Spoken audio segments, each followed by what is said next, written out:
not look up when my uncle walked into the room.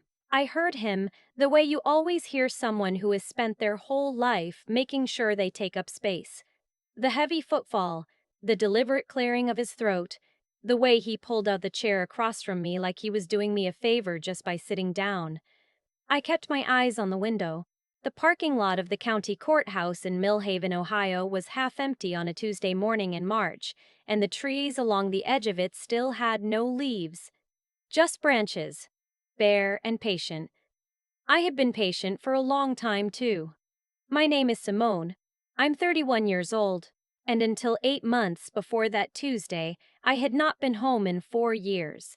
My grandfather built Ashford hardware with his hands. Literally, the first storefront on Clement Street, he framed the walls himself with two of his brothers and a borrowed nail gun. That was 1971. By the time I was born, there were 3 locations across 2 counties. By the time I was 12, my grandfather had handed day-to-day operations over to my uncle, his oldest son, and my grandfather spent his retirement driving his pickup truck to estate sales and buying things that my grandmother pretended to be annoyed by. My mother was my grandfather's youngest. She married my father young, had me young, and when my father left, I was 4, so I don't remember much except that he was tall and smelled like motor oil. She moved us back into my grandparents' house on Birchwood Lane. That house was where I grew up. That kitchen was where my grandfather taught me how to make biscuits on Sunday mornings, and where my grandmother sat at the end of the table and pretended she wasn't reading our mail. My uncle never liked that we were there. He had his own house, his own family, 2 sons who played lacrosse, and a wife who organized the church bake sale every Easter. But he felt our presence in his parents' house the way some people feel a draft, constantly and with irritation. When I was 17, I got a scholarship to study accounting at Ohio State. My grandfather cried. My grandmother made her lemon cake. My uncle told me at dinner that night that it was a practical degree at least, not like I'd be wasting anyone's time with art history. I said thank you and meant nothing by it. I graduated in 3.5 years. I passed my CPA exam on the first attempt. And then I took a job that I could not talk about in detail with a federal agency that does not advertise its accounting division because most people do not realize that financial forensics is the backbone of a significant portion of federal law enforcement. I moved to Washington, D.C. I sent my grandmother a card every birthday and called my grandfather every Sunday morning because that's when he watched the birds at the feeder outside his kitchen window and liked to have someone to describe them to. I did not tell them the specifics of my work. I had signed documents that said I wouldn't. When people asked what I did, I said government auditing, which is technically accurate. The same way calling the Pacific Ocean a puddle is technically accurate. My uncle told people I worked a desk job at the IRS and had never amounted to much. I let him. I had learned early that people who need to believe something will believe it regardless of evidence. And I had also learned that the evidence, when it finally appears, carries more weight when it's been denied the longest. My grandfather had a stroke in October. I flew home on a Thursday, drove straight from Columbus Airport to Millhaven Regional, and sat in the chair next to his bed for 11 hours without leaving except once to use the bathroom and once to get my grandmother a cup of coffee from the machine down the hall. Because she kept insisting she was fine and her hands were shaking. He recovered. Slowly, and not entirely. His left side was weaker after, and he gave up driving, which I knew cost him more than he said. But he was home by Thanksgiving, and he was himself, mostly. He called me the Sunday after Christmas and described a red-bellied woodpecker at the feeder for 6 full minutes. He died in February, in his sleep. The doctor said it was peaceful. My grandmother said he had seemed tired for weeks, and she wished she had said something sooner, and I told her there was nothing to say. He had lived the life he wanted, in the house he loved, until the very end. She cried. I held her hand. 3 days after the funeral, my uncle called a family meeting. I should have known then. The way he phrased it, "We need to get aligned on some things," was the kind of language people use when they've already decided and just need an audience. He sat at the head of my grandfather's dining room table and my grandfather's chair, which he had never done before while my grandfather was alive.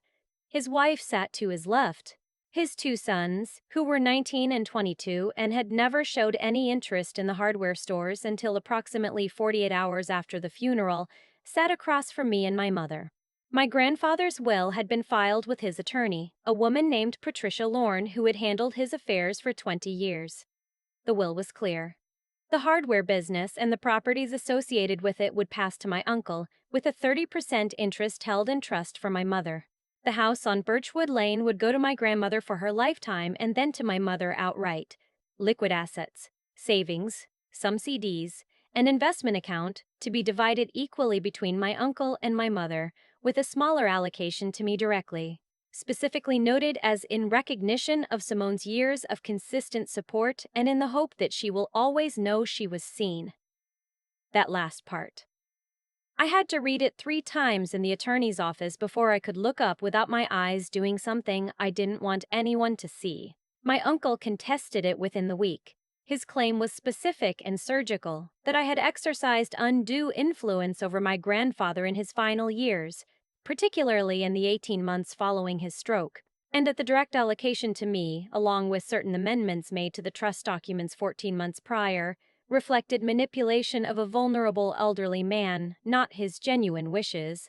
He also alleged that money had been moved from my grandfather's personal accounts in the 2 years before his death in ways that could not be accounted for, and that given my proximity to him during that period, I was the most likely explanation. He was accusing me, in legal terms, of financially exploiting my grandfather. My mother called me crying. My grandmother didn't call me at all for 3 days. And when she did, she was very careful with her words in a way that told me someone had been talking to her. I sat in my apartment in DC that night and looked at the wall for a long time. Then I called Patricia Lorne and told her I'd be retaining separate counsel and to please not be surprised by anything that happened next. My attorney's name was Victor Chow. He was 54 years old, had been practicing civil litigation in Columbus for 26 years, and came recommended by someone I worked with who said simply, "He does not lose cases that he doesn't think he can win." And he agreed to take yours. Victor and I met for 2 hours on a Saturday in early March. I brought documents. More documents than he expected. I could tell by the way he paused when I set the second binder on the table. I explained what I could explain. I told him there were aspects of my professional history that would require a specific process to introduce into evidence, and that I had already initiated that process through the appropriate channels. He looked at me over his reading glasses for a moment. "When you say appropriate channels," he said. "I mean, I've made some calls," I said. "The documentation will arrive before we need it." He nodded slowly. "Okay," he said, and went back to the binder. I liked Victor. My uncle had hired an attorney named Douglas Fitch, who had an office in the same building as the County Republican Party headquarters and a reputation for being relentless in probate disputes. Douglas Fitch was the kind of man who wore cufflinks on a Tuesday and expected rooms to rearrange themselves around his confidence. The hearing was set for the 3rd Tuesday of March. It was not a jury trial. Probate contests in Ohio are heard by a probate court judge, which my uncle's attorney seemed to consider a minor inconvenience rather than the central fact of the proceeding. The judge assigned to the case was the Honorable Frances Okafor. She had been on the Millhaven probate court for 11 years. Before that, she had spent 8 years with the U.S. Attorney's Office in Cleveland, which I knew because I had read her biography 3 times. I had a feeling about Judge Okafor. I did not share this feeling with anyone. The morning of the hearing, I woke up at 5:30 and made coffee and stood at my hotel room window looking at the empty parking lot below. I was wearing the gray suit I wore when I testified before the Senate Finance Committee 2 years earlier, which no one in that courtroom would know, and which made me feel quietly correct about things. My uncle arrived with his wife and both sons, which felt like a statement. My mother arrived with my grandmother, who moved slowly now and held my mother's arm, and who looked at me when she came through the door with an expression I couldn't entirely read. Something between apology and hope. I nodded at her. She nodded back. I sat down next to Victor. I did not look at my uncle. Douglas Fitch opened by characterizing me as a ghost. That was his word. He used it deliberately, letting it land in the air of that courtroom like he practiced it. He said I had been absent from my family for years, appearing only in my grandfather's final months, cultivating a relationship with a man who was medically vulnerable and emotionally susceptible after his stroke. He said that the amendment to the trust documents, executed 14 months before my grandfather's death, bore the fingerprints of influence, not love. He said that the missing funds from my grandfather's accounts, totaling nearly $40,000 over 22 months, required an explanation, and that I was the only person with both access and motive. He was good, I'll give him that. He had a rhythm to his sentences that made things sound inevitable, and he looked at the judge like he was having a conversation with her rather than performing for her. Judge Okafor listened. She wrote things down. She did not give anything away. When it was Victor's turn, he was brief in his opening. He said the allegations were serious, the evidence would not support them, and that he expected the facts to be sufficient. He sat down. Douglas Fitch called my uncle to the stand first. My uncle is 61 years old and has spent 40 of those years being the oldest son, which in a certain kind of family means spending 40 years being told you are the responsible one, the one who holds things together, the one everyone depends on. I think he believed it completely by now. I think it had calcified in him into something he could no longer examine. He sat in that witness chair like it was a throne he'd been waiting to claim. He testified about my absence, about the years I had not come home for Christmas, had not come to the store's anniversary celebration, had not been there when my grandmother had her hip replaced. He talked about my grandfather's condition after the stroke, the confusion, the occasional repetition, the way he sometimes got tired mid-sentence. He said my grandfather had not been himself. He said that a man in that condition was exactly the kind of man someone might take advantage of if they had a reason to. He looked at me twice while he said it.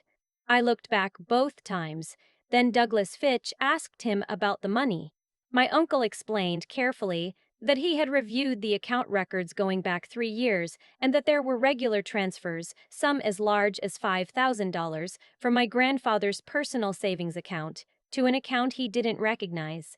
He said he had asked the bank, and they had confirmed that the linked account belonged to me. He said he had asked my grandfather about it twice in the last year of his life, and my grandfather had said, both times, that it was something Simone was handling and had not explained further. A man in his 80s, Douglas Fitch said to the court, in failing health, trusting his granddaughter to handle something without explanation, and approximately $40,000 later, that something has never been accounted for. He let that sit. Then Victor stood up for cross-examination. He asked my uncle 3 questions. Did he know the name of every account into which Ashford Hardware's revenue had ever been transferred? My uncle said that was different. Had he ever personally reviewed the complete financial records of my grandfather's accounts, or only the summary his own accountant had prepared? My uncle paused. He said the summary was accurate. Did he have any direct evidence, not inference, not supposition, not interpretation, that the transfers from his father's account to mine were unauthorized by his father? My uncle said that his father had been confused. Victor said thank you and sat down. Douglas Fitch called me to the stand after lunch.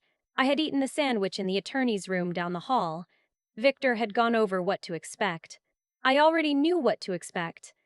I sat down. I stated my name. I confirmed my relationship to the deceased. I confirmed that I had been present in Millhaven during the months following my grandfather's stroke, that I had visited multiple times per year, that I had called every Sunday. Then Douglas Fitch started. Ms. Munna.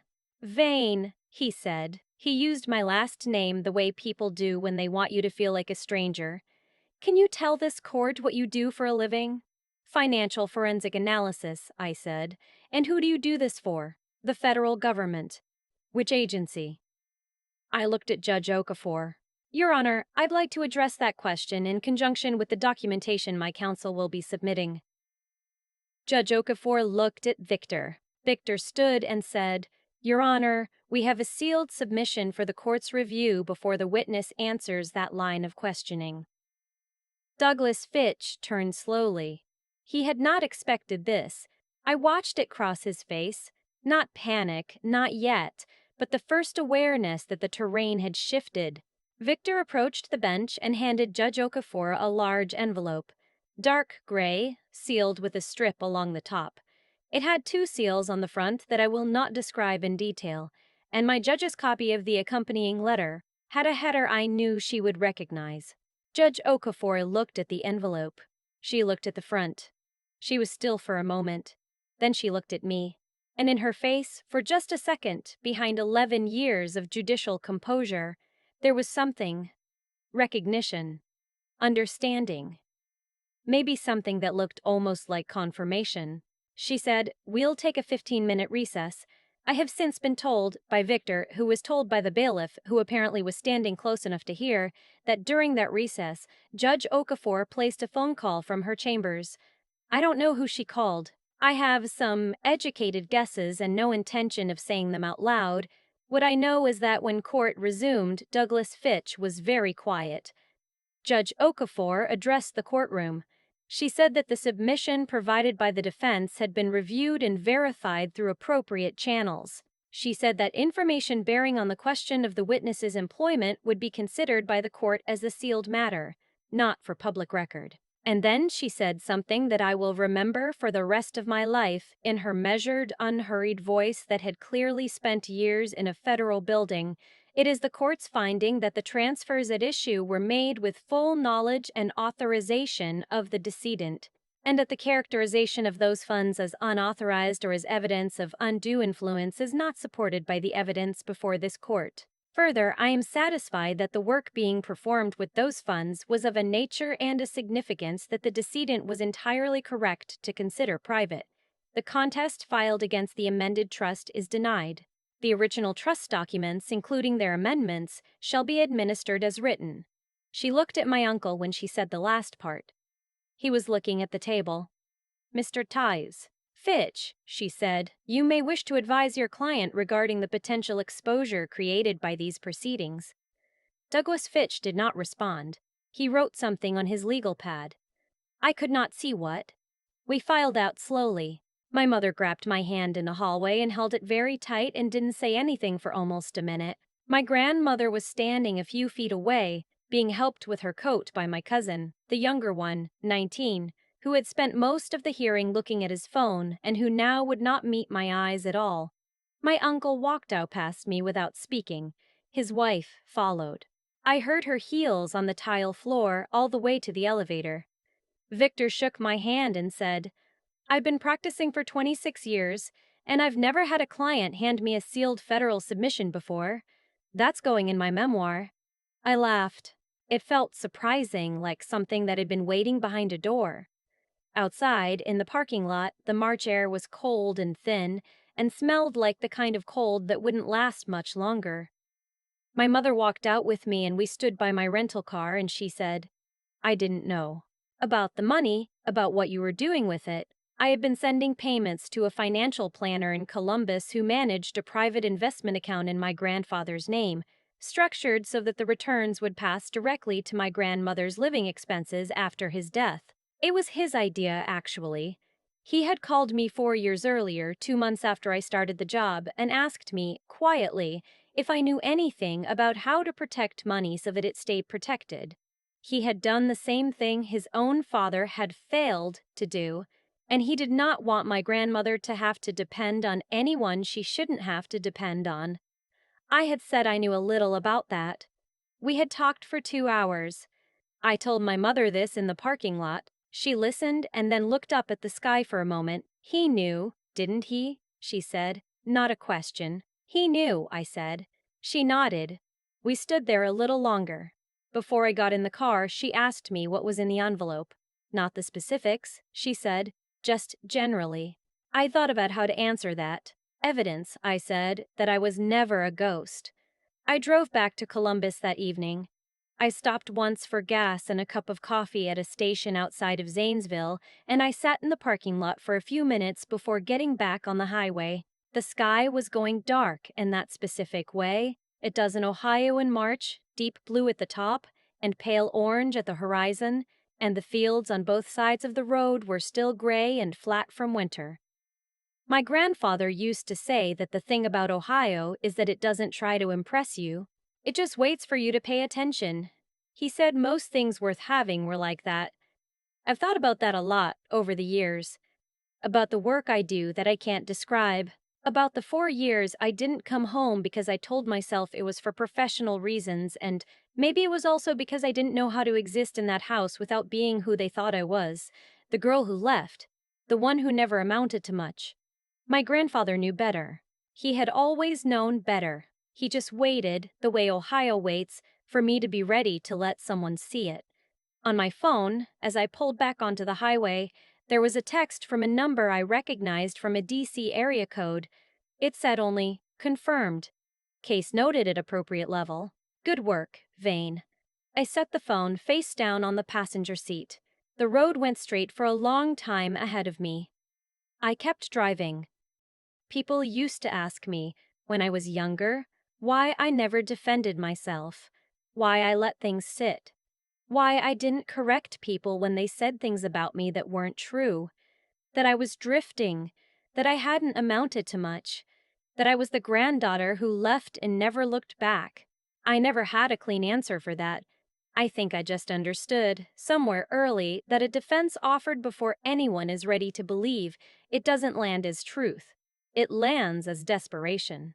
And desperation hands people exactly the narrative they were already building. My uncle spent years building his. I watched him do it from a distance, and I let him, because I had other things to spend my energy on. That's not bitterness, it's just accounting. You have a finite amount of fight in you on any given day, and you choose where it goes. I chose to let him believe what he wanted and to do the work I believed in, quietly, in a city he never visited. What I didn't expect was how much it would cost my grandfather. Not financially. That was manageable. That was the part I could fix. But the part where he had to watch his son treat his granddaughter like a liability while she was quietly making sure his wife would never have to ask anyone for money after he was gone. He knew what I was doing. He never said thank you, not in words. But on one of those Sunday calls, maybe a year before he died, he said, "Simone, I think you understand things the way I always hoped someone in this family would." And then he went right back to describing the birds. I didn't push it, we both knew what he meant. That's the thing about doing right by someone without an audience. It doesn't feel like sacrifice while you're doing it. It just feels like the correct use of what you know. My grandfather taught me to pay attention, and I paid attention to him. The fact that it also, eventually, became evidence in a probate hearing was almost beside the point. The work was real before anyone verified it. The care was real before any court acknowledged it. My uncle made a choice, too.